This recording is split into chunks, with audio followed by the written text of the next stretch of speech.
Welcome to physical education for Odisha. आज आम गोटे नुआ धरणर एमसीक्यू करवा जोटा कि कॉन्सेप्ट क्लियर करने चेष्टा करवा। आज जो प्रकार एग्जाम गुड़ाक आग को आसब एवं होची जदि कॉन्सेप्ट क्लियर नथिले सेटा आंसर देवाटा बहुत कठिन हम। तेणु आज आम केमती कॉन्सेप्ट क्लियर करिकी एमसीक्यू करवा से किछिटा चेष्टा कराई। जदि आपण को भल लगे तो कमेंट करी आमे पुणी ए प्रकार एमसीक्यू आनिबा। तो चलतु किछिटा एमसीक्यू करवा। तो प्रथम क्वेश्चन अच्छी दी पीआईबी बा plastic indicator board is related to. Plastic indicator board कौथिरे व्यवहार करा जाई थाए।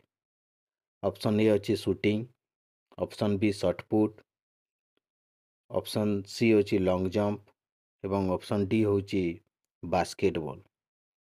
तो कौथिरे प्लास्टिक इंडिकेटर यूज करा जाए। शूटिंग रे तो होई न थाए, शॉटपुट रे भी होई न थाए एवं बास्केटबॉल रे भी होई न थाए। तो ऑप्शन सी है यार राइट आंसर। लॉन्ग जंप रे प्लास्टिक इंडिकेटर बोर्ड यूज करा जाए थाए। देखिए आंसर कौन अच्छी देखु। आंसर ऑप्शन सी हूँ right answer. Plastic indicator board long jump रे व्यवहार होता है। एबे देखिबा आमे डिटेल्स यार कौन कौन अच्छी प्लास्टिक इंडिकेटर बोर्ड विषय रे। देखु दी प्लास्टिक इंडिकेटर बोर्ड बा PIB is related to long jump. Plastic indicator board, it is the equipment used in athletics. It is used to determine fouls. It is the equipment used in long jump events. It indicates if a jump is foul or not. Its 1.22 meter is length एवं it is 10 cm in width। तो देखिबा यार ओडियाटा या athletics व्यवहृत उपकरण यह भूल निर्णय करने व्यवहृत होता है। यह लॉन्ग जंप इवेंट रे व्यवहृत उपकरण अटे। यह सूचाई थाए जे कि डेइबा खराब कि नुहे। तो यार लंब होची 1.22 मीटर एवं मोटे होची 10 सेंटीमीटर। तो प्लास्टिक इंडिकेटर बोर्ड जो लॉन्ग जंप रे जो टेकअप माने जंप करी थाए जो जगह रे सही जगह रे इंडिकेटर लगा जाई थाए। एवं यार मन रखिबे एटा इंपोर्टेंट होची यार लेंथ एवं विड्थ 1.22 मीटर यार लंबा रोची एवं मोटाई रोची 10 सेंटीमीटर। तो यहाँ फाउल जानापी से जो इंडिकेटर लगा जाए थाए। देखिबा आमे भल करी एटा देखंतु एटा होची प्लास्टिक इंडिकेटर बोर्ड। एटा तार ओसार होची 1.22 मीटर। देखिथिबे लॉन्ग जंप रे जो लगा जाए थाए आमे साधारणतः चून दे था आमर साधारण जो एथलेटिक होता है किंतु प्लास्टिक इंडिकेटर बोर्ड यूज करा जाए थाए फाउल देखिबा पाई। तो एटा लॉन्ग जंप रिलेटेड अटे। नेक्स्ट क्वेश्चन को जीवा। Which of the following is a disease caused by virus. या मध्यरु को डिजीजटा भाइरस द्वारा होता है। Cholera, tuberculosis, leprosy, chicken pox. तो देखंतु कोडा हबो cholera, tuberculosis, leprosy, chicken pox. तो कोलेरा, ट्यूबरक्लोसिस, लेप्रोसी एटा प्रायतः बैक्टीरिया द्वारा होता है एवं चिकन पॉक्सटा भाइरस द्वारा होता है। तो यार आंसर है देखिबा कौन अच्छी आंसर ऑप्शन डी है यार राइट आंसर चिकन पॉक्स। देखिबा आमे विस्तृत भाव रे एटा कौन तार अच्छी डिटेल्स देखंतु।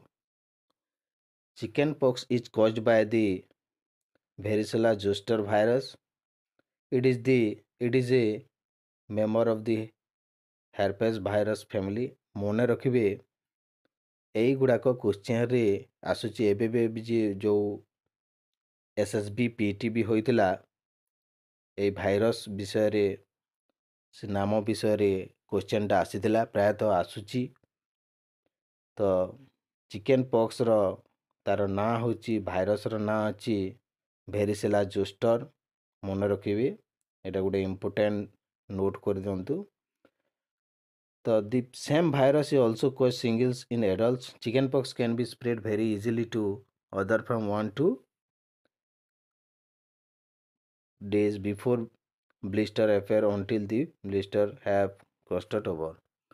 ଚିକେନ୍ ପକ୍ସ ଭେରିସେଲା ଜୋଷ୍ଟର ଜୀବାଣୁ ଦ୍ୱାରା ହୋଇଥାଏ ଏବଂ ଏହା ହର୍ପେସ୍ ଭାଇରସ୍ ପରିବାରର ଏକ ସଦସ୍ୟ। ସମାନ ଜୀବାଣୁ ମଧ୍ୟ ବୟସ୍କମାନଙ୍କଠାରେ ସୃଷ୍ଟି କରନ୍ତି। ଚିକେନ୍ ପକ୍ସ ଅନ୍ୟମାନଙ୍କୁ ଅତି ସହଜରେ ବିସ୍ତାର ହୋଇପାରେ 1ରୁ 2 ଦିନ ପୂର୍ବରୁ ଫୁଲ ଦେଖାଯିବା ପର୍ଯ୍ୟନ୍ତ, ସମସ୍ତ ଫୁଲ ଫାଟିଯିବା ପର୍ଯ୍ୟନ୍ତ। ତ ମନେ ରଖିବେ, ଚିକେନ୍ ପକ୍ସ ପ୍ରଥମତଃ ଗୋଟେ ଭାଇରସ୍ରେ ହୋଇଥାଏ। ତ ସେ ଭାଇରସ୍ର ନାଁ ହେଉଛି ଭେରିସେଲା ଜୋଷ୍ଟର। ଏଇଟା ହେଉଛି ବହୁତ ଇମ୍ପୋର୍ଟାଣ୍ଟ। ଯେଉଁ ଭାଇରସ୍ ମାନଙ୍କର ନାଁଟା ଜାଣିବା ଦରକାର ଏବଂ ସେଟା କିପରି ବ୍ୟାପିଥାଏ ସେଇଟା ବି ଜାଣିଥିବା ଦରକାର। ତାପରେ ଦେଖିବା କୋଲେରା ବିଷୟରେ। Cholera is an acute diarrheal infection caused by eating or drinking food or water that it contaminated with the bacterium Vibrio cholerae. Cholera remains a global threat to public health and is an indicator of inequity and lack of social development. Cholera ହେଉଛି ଏକ ତୀବ୍ର ଝାଡ଼ା ସଂକ୍ରମଣ ଖାଦ୍ୟ ବା ପାଣି ଖାଇବା ଏବଂ ପିଇବା ଦ୍ୱାରା ଯାହା ଜୀବାଣୁ ବ୍ରିଓଭି କୋଲେରା ଦ୍ୱାରା ଦୂଷିତ ହୋଇଥାଏ। କୋଲେରା ଜନସ୍ୱାସ୍ଥ୍ୟ ପାଇଁ ଏକ ବିଶ୍ୱସ୍ତରୀୟ ବିପଦ ହୋଇ ରହିଛି ଏବଂ ଅସମାନତା ଏବଂ ସାମାଜିକ ବିକାଶର ଅଭାବର ସୂଚକ ଅଟେ। ତ ଏଇଟା ଗୋଟେ ବ୍ୟାକ୍ଟେରିଆଲ ଡିଜିଜ୍, ଯେଉଁଟା ଆଗରୁ ଦେଖିଲେ ଆମେ ଭାଇରସ୍, ଏଇଟା ହେଉଛି ବ୍ୟାକ୍ଟେରିଆଲ କୋଲେରା। ତାର ନାଁ ହେଉଛି ଭାଇବ୍ରୋ କୋଲେରା। ତ ମନେ ରଖିବେ ୟାର ନାଁଟା, ଏବଂ ଏହା ଖାଦ୍ୟ ପାଣି ଦ୍ୱାରା ବ୍ୟାପିଥାଏ। ମନେ ରଖିବେ, ଏଇଟା ଗୋଟେ ଇମ୍ପୋର୍ଟାଣ୍ଟ କୋଶ୍ଚିନ୍ ଗୁଡ଼ାକ ସବୁ। ତାପରେ ଦେଖିବା ଆମେ ଟ୍ୟୁବରକ୍ଲୋସିସ୍ ବା ଯକ୍ଷ୍ମା। Tuberculosis is an infectious disease that most often affects the lungs and is caused by a type of bacteria. It spreads through the air when infected people cause sneeze, spilled. Tuberculosis is preventable and curable about quarter global population. ତ ଯକ୍ଷ୍ମା ହେଉଛି ଏକ ସଂକ୍ରାମକ ରୋଗ ଯାହା ପ୍ରାୟତଃ ଫୁସଫୁସକୁ ପ୍ରଭାବିତ କରିଥାଏ ଏବଂ ଏକ ପ୍ରକାର ଜୀବାଣୁ ଦ୍ୱାରା ହୋଇଥାଏ। ସଂକ୍ରମିତ ଲୋକମାନେ କାଶ, ଛିଙ୍କିବା, ଛେପ ପକାଇବା ସମୟରେ ଏହା ବାୟୁ ମାଧ୍ୟମରେ ବ୍ୟାପିଥାଏ। ଯକ୍ଷ୍ମା ରୋଗ ପ୍ରତିରୋଧକ ଏବଂ ଆରୋଗ୍ୟକାରୀ ବିଶ୍ୱର ପପୁଲେସନର ପ୍ରାୟ 1/4 ଯକ୍ଷ୍ମା ଜୀବାଣୁ ଦ୍ୱାରା ସଂକ୍ରମିତ ହେଉଥିବା ଅନୁମାନ କରାଯାଏ। ତ ଟ୍ୟୁବରକ୍ଲୋସିସ୍ ଯକ୍ଷ୍ମା ଏଇଟା ଗୋଟେ ବ୍ୟାକ୍ଟେରିଆଲ ଡିଜିଜ୍। ମନେ ରଖିବେ, ଏହା ଲଙ୍ଗସକୁ ବା ଫୁସଫୁସକୁ ସଂକ୍ରମିତ କରିଥାଏ। ତ ଲୋକମାନେ ଯେଉଁ ଟ୍ୟୁବରକ୍ଲୋସିସ୍ ଯାହାକୁ ହୋଇଥିବ ବା ଟିବି ଯାହାକୁ ହୋଇଥିବ, ସେ କାଶିବ, ଛିଙ୍କିବ କିମ୍ବା ଛେପ ପକାଇବ, ବାୟୁ ମାଧ୍ୟମରେ ତାହା ବ୍ୟାପିଥାଏ। ତ ଟ୍ୟୁବରକ୍ଲୋସିସ୍ ହେଉଛି ଗୋଟେ ବ୍ୟାକ୍ଟେରିଆଲ ଡିଜିଜ୍। ତାପରେ ଆମେ ଲେପ୍ରୋସି ବା କୁଷ୍ଠ ରୋଗ। Leprosy is also known as Hansen disease. ମନେ ରଖିବେ, ଏଇଟା ଗୋଟେ ଇମ୍ପୋର୍ଟାଣ୍ଟ କୋଶ୍ଚିନ୍ ଆସିଥାଏ। Hansen leprosy is known as dash ଦେଇଥିବ, ସେଟା ହେବ ହେନ୍ସନ୍ ଡିଜିଜ୍। ହେନ୍ସନ୍ ଡିଜିଜ୍ରେ ଜଣାଶୁଣା ଲେପ୍ରୋସି ରୋଗ ବା କୁଷ୍ଠ ରୋଗ। Chronic infectious disease caused by mycobacterium leprae. The disease affects the skin and peripheral nerve, muscular surface of the upper respiratory tract and the eyes. Leprosy is known as occur at all age range from the early childhood to old age. କୁଷ୍ଠ ରୋଗ ବା ହେନ୍ସନ୍ ରୋଗ ଭାବରେ ମଧ୍ୟ ଜଣାଶୁଣା। ମାଇବେକ୍ଟେରିୟମ୍ କୁଷ୍ଠରୋଗ ଦ୍ୱାରା ସୃଷ୍ଟି ହେଉଥିବା ଏକ କ୍ରୋନିକ୍ ସଂକ୍ରାମକ। ଏହା ଚର୍ମ, ପେରିଫେରିଆଲ୍ ସ୍ନାୟୁ, ଉପର ଶ୍ୱାସକ୍ରିୟା, ମୁକୋଜାଲ୍ ପୃଷ୍ଠ ଏବଂ ଆଖି ଉପରେ ପ୍ରଭାବ ପକାଇଥାଏ। କୁଷ୍ଠରୋଗ ପିଲାଦିନଠାରୁ ବୃଦ୍ଧାବସ୍ଥା ପର୍ଯ୍ୟନ୍ତ ସମସ୍ତ ବୟସରେ ଦେଖାଯାଇଥାଏ। ଏଟା ବି ଗୋଟେ ମାଇବେକ୍ଟେରିୟମ୍ ଡିଜିଜ୍ ଅଟେ। କୁଷ୍ଠରୋଗ ତାକୁ ହେନ୍ସନ୍ ଡିଜିଜ୍ ବା ରୋଗ ମଧ୍ୟରେ ଜଣାଶୁଣା। ମନେ ରଖିବେ, ଏଇଟା ଗୋଟେ ଇମ୍ପୋର୍ଟାଣ୍ଟ। ହେନ୍ସନ୍ ଡିଜିଜ୍ ମଧ୍ୟରେ କୁଷ୍ଠରୋଗ ଜଣାଶୁଣା ଅଟେ। ତାପରେ ନେକ୍ସଟ ଯିବା, which of the following minerals R useful for von and teeth. ନିମ୍ନଲିଖିତ ଖଣିଜ ପଦାର୍ଥ ମଧ୍ୟରୁ କେଉଁଟି ହାଡ଼ ଓ ଦାନ୍ତ ପାଇଁ ଉପଯୋଗୀ? Calcium, calcium and phosphorus, potassium and calcium, sulphur and iron, phosphorus and iron. ୟା ମଧ୍ୟରୁ କେଉଁଟା ଆମର ହାଡ଼ ଓ ଦାନ୍ତ ପାଇଁ ଉପଯୋଗୀ ଅଟେ? ଅପସନ୍ ଦେଖିବା କେଉଁଟା ଅଛି ଆନ୍ସର୍। ୟାର answer A, calcium and phosphorus ହାଡ଼ ଓ ଦାନ୍ତ ପାଇଁ ମିନେରାଲ୍ସ କାମ କରିଥାଏ।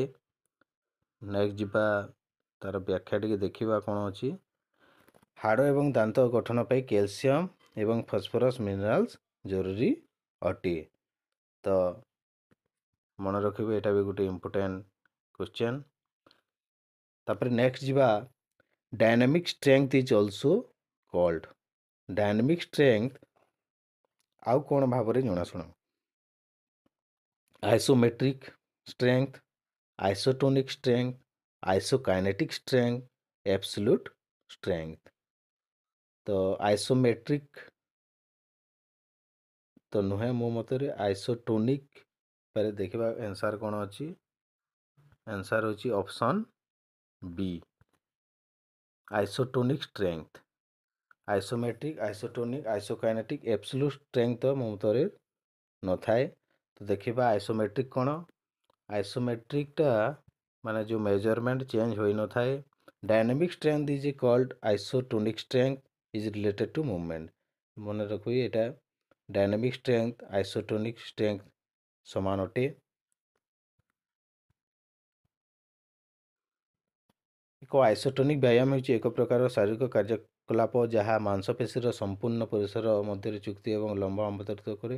ଆଇସୋଟୋନିକ୍ ଗ୍ରୀକ୍ ଶବ୍ଦ ଆଇସୋ ବା ସମାନ ଏବଂ ଟୋନିକ୍ ଟେନସନ୍ରୁ ଆସିଛି, ଯାହା ସୂଚାଇଥାଏ ଯେ ବ୍ୟାୟାମରେ ମାଂସପେଶୀର ଟେନସନ୍ ସ୍ଥିର ରହିଥାଏ। ତ ଆଇସୋ ମାନେ ସମାନ ଏବଂ ଟୋନିକ୍ ମାନେ ଟେନସନ୍। ସମାନ ଟେନସନ୍ ତ ଗୋଟେ ପ୍ରକାର ସମାନ ଶକ୍ତି ବା ସମାନ ଟେନସନ୍ ଆଇସୋଟୋନିକ୍। ଏବଂ ଏହାଦ୍ୱାରା ଆଇସୋଟୋନିକ୍ ବ୍ୟାୟାମରେ ଗତିବିଧିରେ ଜଡ଼ିତ ମାଂସପେଶୀଗୁଡ଼ିକ କ୍ରମାଗତ ପ୍ରତିରୋଧ ବିଧିରେ କାର୍ଯ୍ୟ କରନ୍ତି ଏବଂ ସାଧାରଣତଃ ଓଜନ ମେସିନ୍ ଦ୍ୱାରା କିମ୍ବା ନିଜସ୍ୱ ଓଜନ ଦ୍ୱାରା ପ୍ରଦାନ କରାଯାଇଥାଏ। ଲକ୍ଷ୍ୟ ହେଉଛି ମାଂସପେଶୀ ସଂଗଠନ ସୃଷ୍ଟି କରିବା ଯାହା ଗତି କରିଥାଏ ଏବଂ ମାଂସପେଶୀ ଶକ୍ତି, ଧୈର୍ଯ୍ୟ ଏବଂ ସାମରିକ ଫିଟନେସ୍ରେ ସହାୟକ ହୋଇଥାଏ। ସମାନ ଟେନସନ୍ ବଜାୟ ରଖିବା ବେଳେ ଆଇସୋଟୋନିକ୍ ବ୍ୟାୟାମ ମାଂସପେଶୀର ଦୈର୍ଘ୍ୟ ପରିବର୍ତ୍ତନ କରିଥାଏ। ଏଇଟା ହେଉଛି ଇମ୍ପୋର୍ଟାଣ୍ଟ। ଆଇସୋଟୋନିକ୍ ବ୍ୟାୟାମରେ ମାଂସପେଶୀର ଦୈର୍ଘ୍ୟର ପରିବର୍ତ୍ତନ ହୋଇଥାଏ ଏବଂ ସମାନ ଶକ୍ତି ସବୁବେଳେ ବଜାୟ ରହିଥାଏ।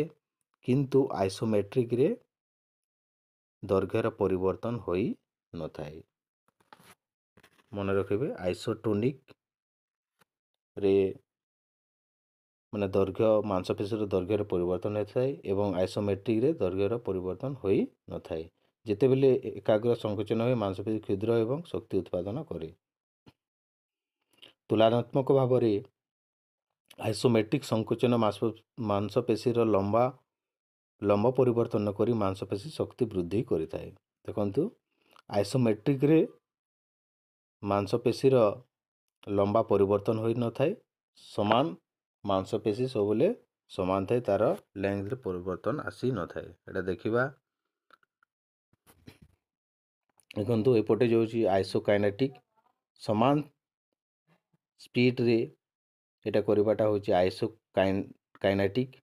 ଆଇସୋଟୋନିକ୍ଟା ମସଲ୍ର ଲେନ୍ଥରେ ଚେଞ୍ଜ ହେବ, ମାନେ ମାଂସପେଶୀ ଚେଞ୍ଜ ହେବ ଏବଂ ଆଇସୋମେଟ୍ରିକ୍ଟା ଲେନ୍ଥ ଯେମିତି ଅଛି ସେମିତି ରହିବ, ମସଲ୍ ଲେନ୍ଥ ଚେଞ୍ଜ ହେବ ନାହିଁ। ମନେ ରଖିବେ, ଏଇଟା ଗୋଟେ ଇମ୍ପୋର୍ଟାଣ୍ଟ କ୍ୱେଶ୍ଚନ୍। ଆଇସୋକାଇନେଟିକ୍ ସେମ୍ ସ୍ପିଡ୍ रे जो कार्य करा जाए एवं आइसोटोनिकटा मांसपेशीर दैर्घ्य परिवर्तन होता है एवं आइसोमेट्रिक रे मांसपेशीर दैर्घ्य परिवर्तन होई न थाए। तो यही आजिकार केतेटा क्वेश्चन जदि यही भलिया क्वेश्चन माने टिके लंबा हेबो किंतु कॉन्सेप्ट क्लियर करबा पई चेष्टा करा जाउची। तो आसंता जो एग्जाम गुडी को आसुची सबू कॉन्सेप्ट क्लियर नथिले आंसर देवाटा मुश्किल हो जिवो। तेणु एई भलिया क्वेश्चन कले क्वेश्चन आंसर कले आपनकर कॉन्सेप्टटा क्लियर हो जिवो मो मतरे। एवं आगामी जदि वीडियो आनिबा पे आपण चाहूचंती एई बोली तो कमेंट करंतु। तो आमे नेक्स्ट वीडियो निश्चित भाबरे आनिबु। जदि किछि कोन रहुची बले कमेंट करंतु। थैंक यू, धन्यवाद।